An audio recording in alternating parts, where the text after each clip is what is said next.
Hi, this is Tyler with TC Brothers, and today we're talking fork tubes.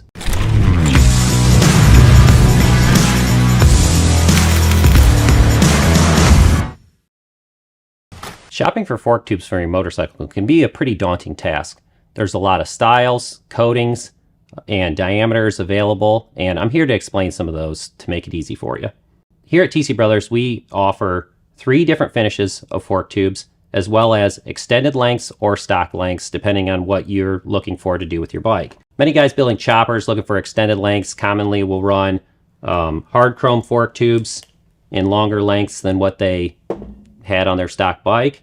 Hard chrome's a great coating. It's actually the most durable coating that's offered for fork tubes, and it's usually what most OEMs put on their fork tubes. It's inexpensive, and it looks great and lasts a long time. If you really want to change the look of your bike, an easy way to do it is to install a set of fork tubes with either this gold titanium nitride finish or a black DLC or diamond-like carbon finish. Both of these coatings are very low coefficient of friction, very durable, and offer a great looking finish that makes your bike really stand out. A nice thing about the kits that we sell is we also include the seals and the hardware needed to do the installation and have everything you need to get it done. If you want to find more information about these fork tubes, you can visit our website, tcbros.com.